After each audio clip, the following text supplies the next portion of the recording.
జార్జెస్ secret key to the universe అనేది ప్రసిద్ధ శాస్త్రవేత్త స్టీఫెన్ హాకింగ్ మరియు ఆయన కుమార్తె లూసీ హాకింగ్ కలిసి రాసిన ఒక అద్భుతమైన సైన్స్ విద్యా పుస్తకం.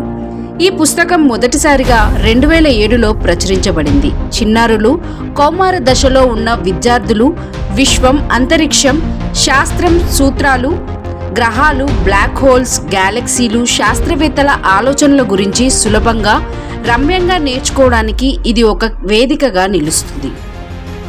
పుస్తకంలోని ప్రధాన పాత్ర జార్జ్ అనే చిన్నారి.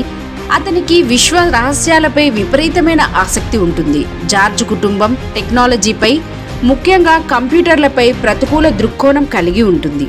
కానీ అతని పొరుగింట్లో ఉన్న ఎరిక్ అనే శాస్త్రవేత్త మరియు అతని కుమార్తె యానీ జార్జ్ను కొత్త శాస్త్ర ప్రపంచంలోకి పరిచయం చేస్తారు. ఎరిక్ దగ్గర కాస్మోక్ అనే అత్యాధునిక కంప్యూటర్ ఉంటుంది. ఈ కంప్యూటర్ ద్వారా విశ్వంలోని ఏ ప్రాంతానికైనా తక్షణమే వెళ్ళవచ్చు.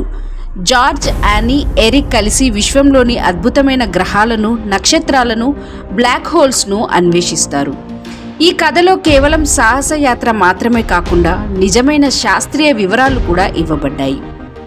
భూమి, జూపిటర్, శని వంటి గ్రహాల గురించిన వివరాలు, నక్షత్రాల ఉత్పత్తి, వాటి జీవన చక్రం, వీటి శక్తి, ఆకర్షణ, వాటి రహస్యాలు, విశ్వంలో అవి ఎలా ఏర్పడతాయి అనే సిద్ధాంతాలు, ఐన్స్టీన్ సాపేక్షత సిద్ధాంతం, బిగ్ బ్యాంగ్ సిద్ధాంతం వంటి విషయాలు కూడా ఇందులో పొందుపరచబడ్డాయి.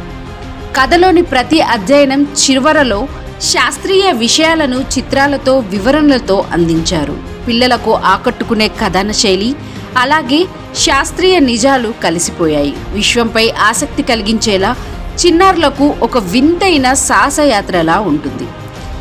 ఈ సిరీస్లో George's secret key to the universe తర్వాత ఇంకా కొన్ని పుస్తకాలు వెలువడ్డాయి. అవి George's cosmic treasure hunt, George and big bang, George and the unbreakable core, George and the blue moon, George and the ship of time అనే పుస్తకాలు వెలువడ్డాయి.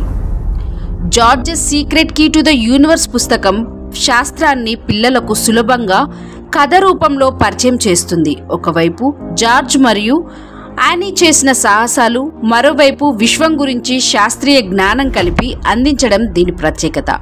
చిన్నారులలో ఆసక్తి, పరిశోధన తత్వం పెంచేలా ఈ పుస్తకం ఒక అద్భుతమైన శాస్త్రీయ కథ సంపుటిగా ఉంటుంది.